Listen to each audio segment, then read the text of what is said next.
10 سال کے عدی علوی نے مکمل کی قرآن، بنے حافظ قرآن۔ ہوئی دستار بندی۔ گورکھپور شہر کے بختیار محلہ کے نواسی ہیں دونوں جڑواں بھائی۔ معصوم کی قابلیت کو سبھی نے سراہا۔ آپ کو بتا دیں کہ گورکھپور شہر کے ہجاری پور میں استھت مدرسہ خدیجۃ الکبریٰ میں چوتھا جلسہ دستار بندی اور مکمل ناظرہ کارکرم منگلوار کو سمپن ہوا۔ اس دوران 10 سال کے جڑواں بھائی عدی اور علوی کے ساتھ ہی 13 حافظ قرآن کی دستار بندی ہوئی۔ کارکرم میں پہنچے علماؤں نے ان کی اجول بھوش کی کامنا کے ساتھ ہی ملک میں سکھ شانتی کے لیے دعائیں کی۔ گورکھ ناتھ سے آئے مولانا موتی الرحمن قاسمی نے کہا کہ جنہوں نے اللہ کے کلام کو دل میں محفوظ کیا وہ دونوں جہان میں کامیاب اور کامران ہیں۔ انہوں نے حافظ قرآن کی سند حاصل کرنے والوں سے اپیل کرتے ہوئے کہا کہ جہاں بھی رہیں دینی ماحول بنائیں۔ اس دوران مات 10 سال کی عمر میں حافظ قرآن کرنے والے حافظ محمد علوی و حافظ محمد عدی جڑواں بھائیوں کے علاوہ حافظ محمد فاروق، حافظ محمد ادیب، حافظ محمد شاداب، حافظ محمد جنید، حافظ محمد حمزہ، حافظ محمد علی احمد رضا، حافظ محمد حذیفہ، حافظ محمد عمر علی حمزہ، حافظ محمد حسان آدی کو حافظ قرآن کی سند اور میڈل دے کر سمانت کیا گیا۔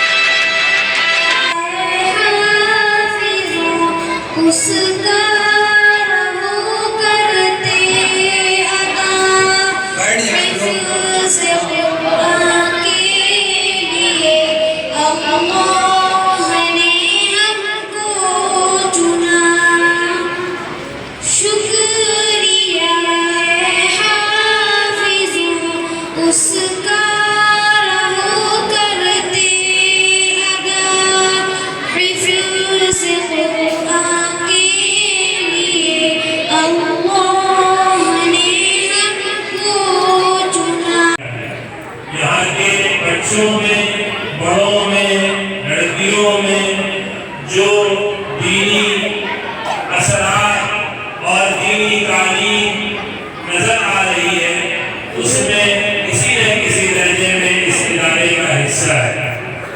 اور یہ بات بھی کہی جا سکتی ہے کہ اللہ تبارک و تعالیٰ جب کسی خاندان کو، کسی علاقے کو قبولیت سے نوازتے ہیں اللہ تبارک و تعالیٰ اس کے اسباب بھی پیدا فرما دیتے ہیں۔ قرآن کریم کی ایک آیت کریمہ میں نے پڑھی ہے، اللہ تبارک و تعالیٰ فرماتے ہیں کسی کے لیے یہ بات زیبا تو نہیں دیتا، کسی ایسے شخص کے لیے، کسی ایسے انسان کے لیے اس کو اللہ تبارک و تعالیٰ اپنی کتاب سے نوازیں، سنت سے نوازیں، حکمت سے نوازیں، نبوت سے نوازیں، اور پھر اس کے بعد وہ بندہ لوگوں سے یہ کہتا پھر کہ تم اللہ کو چھوڑ کر مجھے میری عبادت کرنے والے بن جاؤ، اللہ کو چھوڑ کر میری پرستش کرنے میں لگ جاؤ، یہ کسی بشر کے لیے، کسی انسان کے لیے زیبا نہیں دیتا ہے۔ اشارہ انبیاء کرام علیہ السلام کی طرف ہے، حضرت عیسیٰ علیہ السلام کی طرف ہے، اور مفسرین کرام نے اپنے طور پر اس کا اسلام بیان کیا ہے۔ یعنی نبی کی یہ تعلیم نہیں ہے کہ نبی دنیا میں اللہ کا پیغمبر بن کر آتا ہے، اللہ کی نگاہ اس کے اوپر نازل ہوتی ہے، اللہ تبارک و تعالیٰ اسے حکمت اور فراست سے نوازتے ہیں، اللہ کی نبوت سے اسے نوازا جاتا ہے۔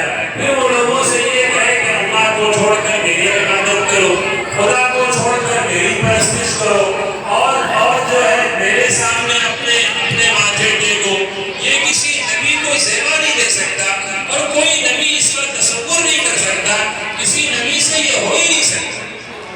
پھر کیا ہوگا؟ ثم یقول للناس، بلکہ نبی لوگوں سے کیا کہتا ہے؟ نبی تو لوگوں سے یہ کہے گا، اور نبی کے ماننے والے اور نبی کی نبوت کے حقیقی وارثین جو علماء ہیں پوشیدہ کرتے ہیں ان کا کام کیا ہے؟ وہ لوگوں سے کیا کہیں گے؟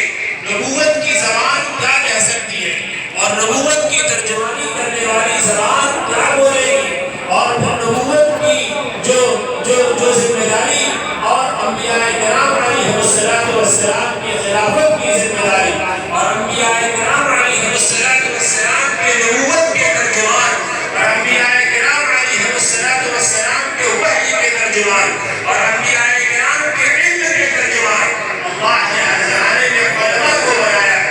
العلماء ورثۃ الانبیاء، اللہ نبی پاک علیہ السلام نے فرمایا کہ علماء انبیاء کے وارث ہیں، تو جو نبوت کی زبان ہوگی وہ علماء کی زبان ہوگی، جو نبوت کا ترجمان ہوگا وہ ہر زمانے کے عابد اور عالم اور صالح اللہ کے بندے ہوں گے۔ دنیا کے لوگوں سے کیا کہیں گے؟ وہ یہی کہیں گے قولوا ربانیین بما کنتم تعلمون الکتاب وبما کنتم تدرسون۔ اے لوگوں، ایک اللہ کے ماننے والے بن جاؤ، اللہ والے بن جاؤ، اللہ والے بن جاؤ۔ اللہ والے کیسے بنو گے؟ بما کنتم تعلمون الکتاب، اللہ والے بننے کی شرط یہ ہے، اور اللہ والے بنو گے تب اور رب والے تب بنو گے جب تم دنیا کے لوگوں کو، اللہ کے بندوں کو اللہ کی کتاب سکھاؤ گے۔